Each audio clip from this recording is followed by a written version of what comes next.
The first figure shows the circuit diagram of a buck converter, and in the second figure the voltage across inductor is has been drawn with respect to time. Then in this question we have to find out the duty cycle at which this converter is operating, and it is given that at the output voltage and the inductor current can be assumed to be ripple free. During T on, the voltage across inductor, this voltage is 30 volt, and when the switch is off, when this main switch is off, the voltage across main inductor is minus 20 volt. Then we have to find out duty cycle. So to find out duty cycle, we will apply flux balance as we applied flux balance in while deriving the formula for buck converter. The formula for buck converter is P naught output voltage is equal to duty cycle into input voltage. So for deriving this relation we used flux balance, and flux balance says if inductor current is periodic, because switching is done periodically, so inductor current will be periodic, or if inductor current is constant,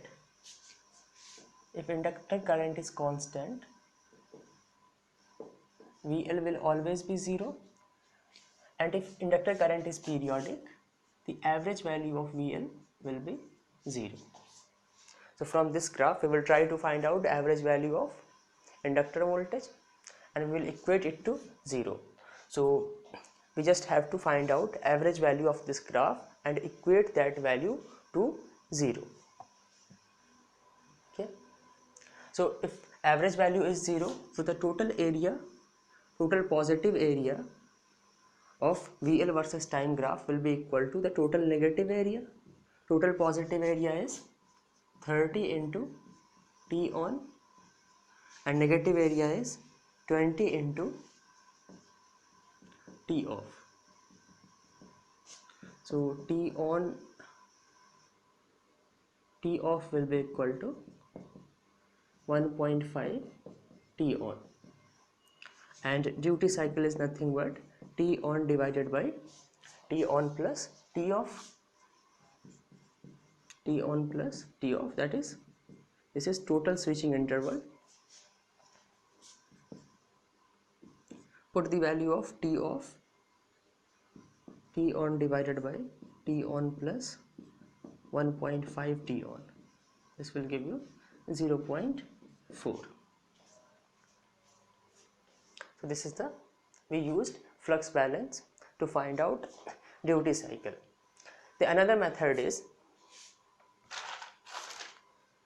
we are given with inductor voltage VL equal to 30 volt during T on. It means when this switch will be connected, inductor voltage is given. So when this switch is connected, what will be the value of inductor voltage in terms of input voltage and output voltage? Here if you move in this loop, we will have Vs minus drop of VL minus drop of V naught equal to 0. So VL will be Vs minus V naught, okay, and it is given as 30 volt. Vs minus V naught is 30 volt. When at this point, when switch is turned off, when this switch will be turned off, the established current of inductor, this will take path of diode. So in this case, diode will be short circuited. Again, if you find inductor voltage, here you will have drop of inductor voltage, here drop of source output voltage equal to 0. So here VL will be equal to minus V naught, and VL is given as minus 20 volt. So V naught will be equal to 20 volt. the output voltage is 20 volt, and from here Vs minus V naught equal to 20, sorry, Vs minus V naught is 30 volt from the first condition, and V naught is 20, so Vs will be 50 volt, and duty cycle is nothing but V naught divided by Vs. V naught is 20 volt and Vs is 50 volt. This will be 0.4. In the first figure, we have an IGBT with anti-parallel diode, and this composite switch has to carry a current of 100 ampere in upward direction. Okay. This is IGBT. This switch can carry current in downward direction only. So if 100 ampere current has to be carried out in upward direction, this 100 ampere current will flow through diode only, and this switch IGBT will be open circuited. This is figure B, this is figure C. So while carrying this 100 ampere current in upward direction, the switch IGBT will be open circuited, and this current will be carried by this anti-parallel diode. Okay, 100 ampere current will flow through diode. So we have to find out the conduction power loss. So conduction is being done through diode only, so we will have diode conduction loss only. Diode conduction loss, which will be equal to voltage across diode into current through diode. So it is very obvious that current through diode will be 100 ampere, Vd is into 100. This is conduction power loss. Now we have to find out voltage across diode. So that can be found out with the help of Vi characteristic of diode. Since main switch S is open circuited, so we don't have to use Vi characteristic of main switch. Now 100 ampere current is being carried out through the diode. Let's say this height is 100 ampere. So at this point, what will be the voltage across diode? This is the voltage across diode. Okay, this voltage will be the voltage Vd will be this voltage 0.7 plus voltage across the diode resistance, this voltage. Now here slope is given. Now consider in this triangle, slope is given as 0.01, height is given as 100 ampere. So height will be this 100 ampere height will be slope into width. Slope is given at 0.01 and width is nothing but this voltage. Let's say this is V. This is graph of current versus voltage. So slope of this graph will be di by dv. Okay, slope of this graph will be di by dv. Slope will not be equal to dv by di. Okay, but in this graph 0.01 is given as dv by di. dv by di is given as 0.01. So if dv by di is constant at 0.01, what will be di by dv? This will be 1 by 0.01, that is 100. So slope of this line is nothing but slope is 100. Now we will say current is equal to, or the change in current, this height will be slope 100 into change in voltage. So change in voltage will be change in current divided by 100, and change in current is 100 ampere. So delta V will be 100 divided by 100, 1 volt. So this width delta V is 1 volt and this width is 0.7. So the total voltage across diode VD will be delta V plus 0.7, 1.7 volt. So the conduction power loss is 1.7 into 100, 170 watt. Similarly in question, if the current had to flow in downward direction, let's say this was the current 100 ampere, then what would happen? This current will be carried by the main switch and diode will be open circuited. 100 ampere current will be carried by this switch. Now in that case, power loss will be 100 ampere into voltage across main switch. 100 and voltage across main switch will be this V naught.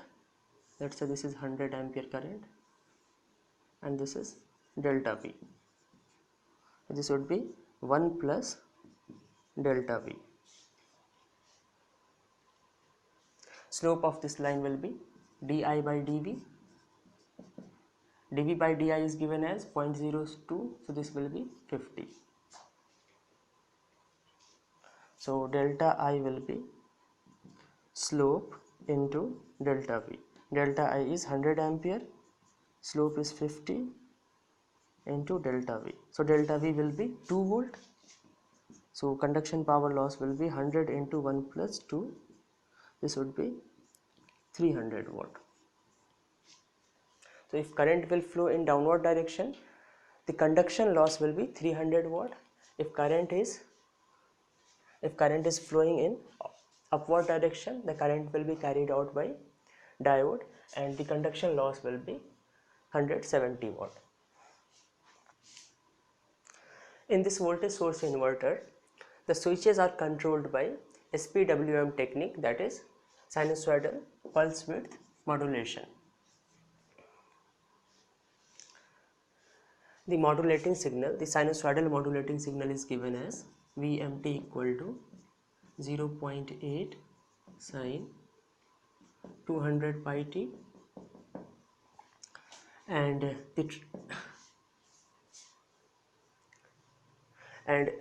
this modulating signal is compared with the high frequency triangular wave, and when the sinusoidal signal is greater than this carrier wave, the switch will be turned on.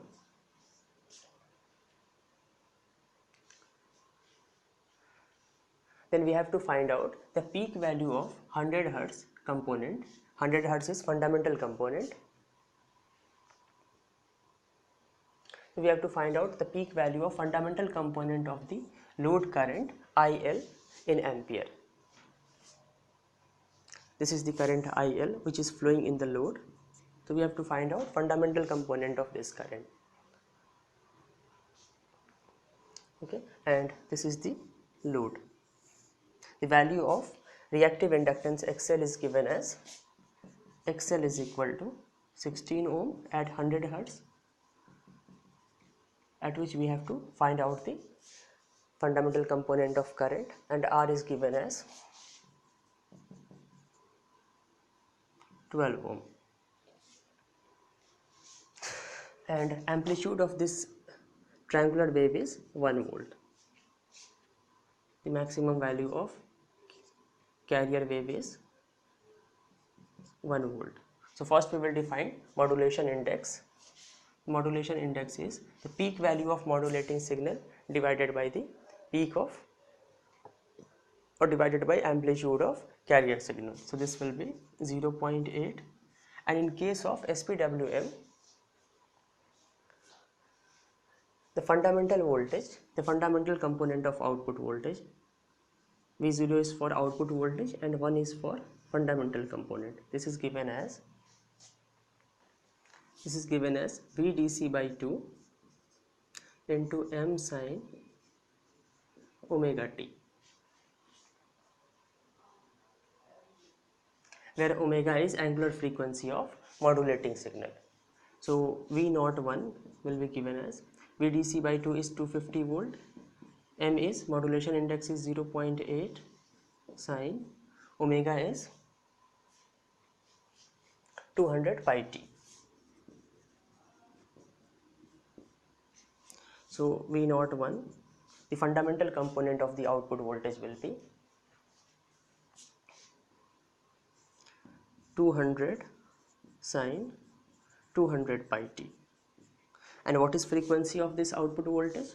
The angular frequency is omega is equal to 200 pi, that is 2 pi into frequency. So frequency will be 100 hertz. So the peak value of this voltage is, the peak value of fundamental component is 200 volt, or we can say that the peak value of 100 hertz voltage, the peak value of 100 hertz voltage is 200 volt. So the peak value of 100 hertz component current will be peak value of 100 hertz voltage divided by modulus of impedance.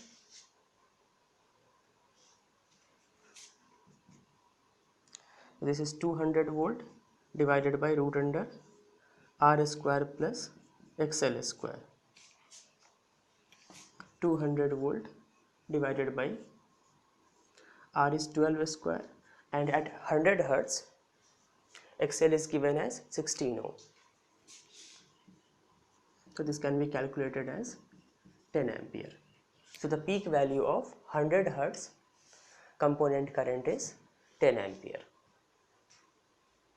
The graph of voltage and current through a switch during turn on transition is shown in figure, and we have to find out the energy dissipated during the turn on transition. Let's say this is the switch. So we have to find out the energy dissipated during turn on transition. It means initially switch was off and now this is switched on. This will be called turn on transition. And if switch is on and when it is switched off, this will be turn off transition. Okay. So initially if switch is turned off, let's say this switch is turned off, so the total voltage drop across switch, the overall voltage drop of the circuit, or we can say that the switch will have some voltage drop across which switch will have some voltage drop across it, and that voltage drop is given by this constant line, and this magnitude is 600 volt. This is 600 volt. Let's say this voltage source is of 600 volt, and initially current through this switch was 0, and at this, from this instant the turn on of this switch starts. So the total turn on time will be, this is total turn on time. Okay, this has been divided into two parts. This is first part, which has width of 1 microsecond. So if we talk about ideal switch, then what will happen? In ideal switch, when the switch was off, voltage will be some non-zero value and current will be at 0. When the switch is turned on, for ideal switch, the voltage across switch will be 0. So the instant when it is turned on, the voltage across the switch will drop suddenly to 0, and current will be given by, let's say this is 6 ohm. So current will be given by, as soon as the switch is closed, current will be 600 volt divided by 600 ampere. So current will suddenly jump to 100 ampere. But this is not the practical case. Every switch takes some time to transit from off to on. to transit from off state to on state. The switch cannot be turned on instantaneously. So in the transition period, in ideal case, what happened? The voltage dropped suddenly. Okay, but in practical case, what will happen? Voltage will not drop suddenly. Voltage will drop with some finite rate. So this is the this line represent the rate of decrease of voltage through the switch. Similarly, in ideal switch, what will happen? The current will jump suddenly when the switch will be turned on. But in practical case, what will happen? The current will increase with a finite rate. Okay, and the exact graph will depend upon switch to switch. So for a particular case, this is given that first current increased to the total height will be 150 ampere, then it again suddenly decreased, and in the steady state or in turn on, when the switch is completely turned on, the steady state current through switch is 100 ampere, and when the switch is completely turned on, the voltage across switch is 0 and current is 100 ampere. Okay, now if we talk about transition power loss or transition energy loss, in ideal switch, what will happen? When voltage is non-zero, current is 0. So V into 0 is the power loss.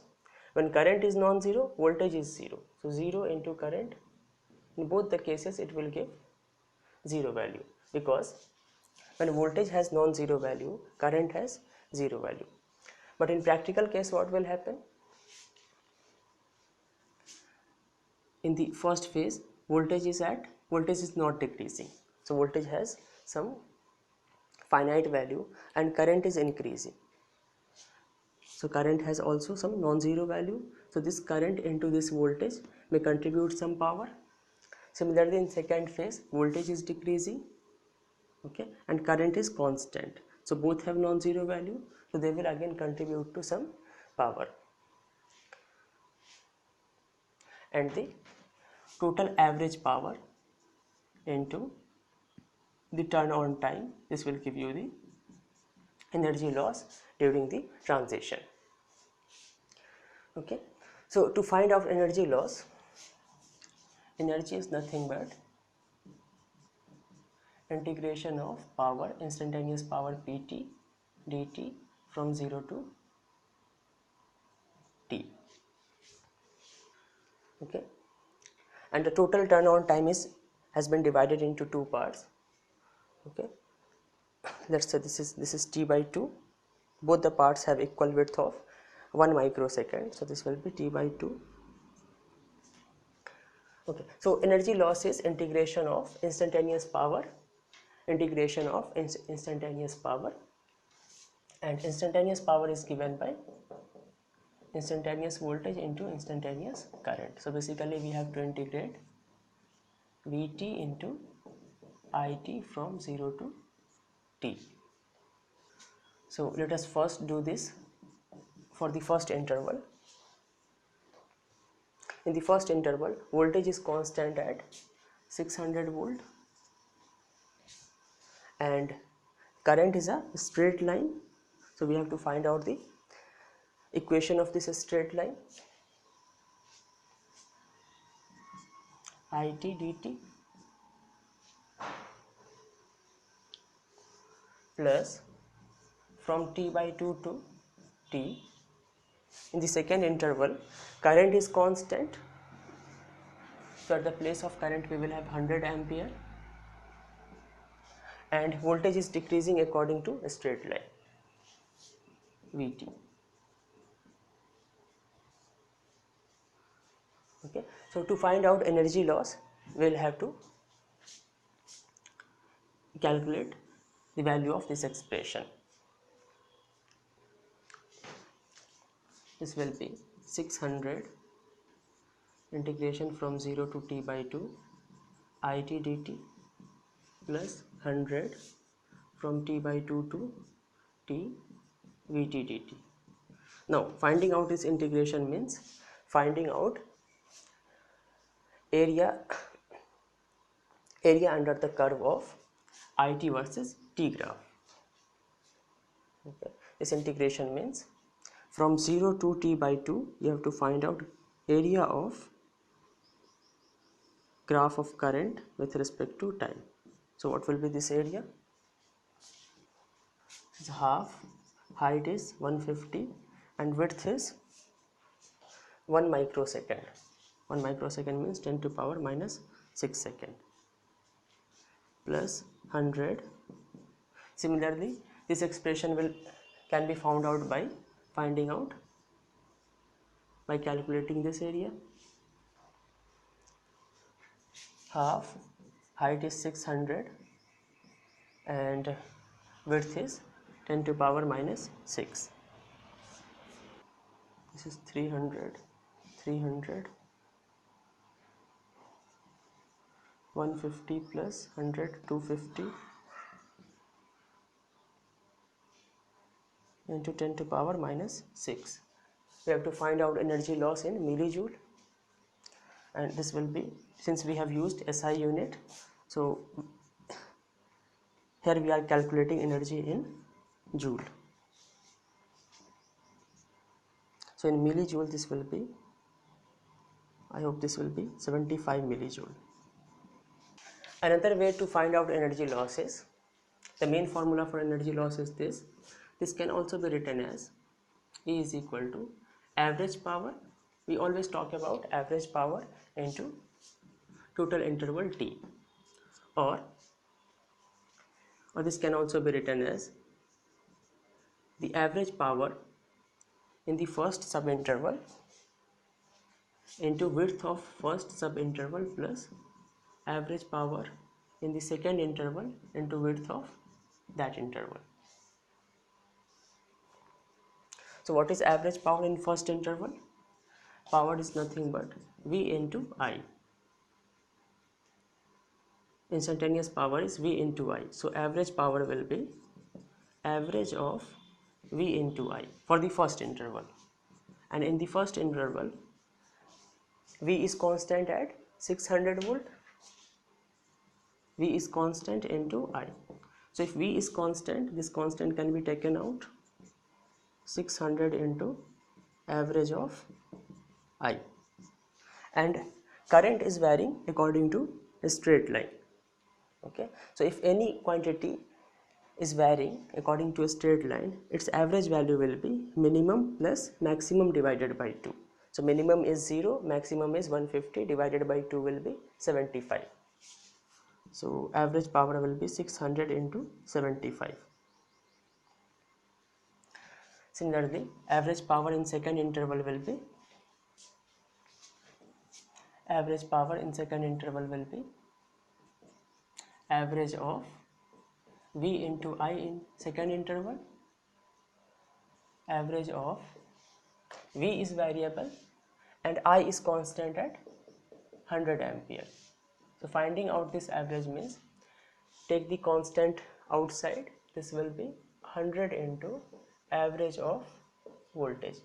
And again, voltage is varying according to a straight line. So its average will be minimum plus maximum divided by 2. So minimum is 0, maximum is 600, divided by 2 will be 300. This will be 100 into 300. So average power in second interval is 300 into 100. Now, if we are interested to find out energy loss, so energy loss in the first interval will be average power into the width of the first subinterval. This is 10 to power minus 6, or this will be 300 into 150 into 10 to power minus 6 joule, and here energy will be average power 300 into 100 into width of this subinterval. And when you will add these two energies, you will get the same result as 75 millijoule. So first method was with the help of integration, and the second method was by finding out average power.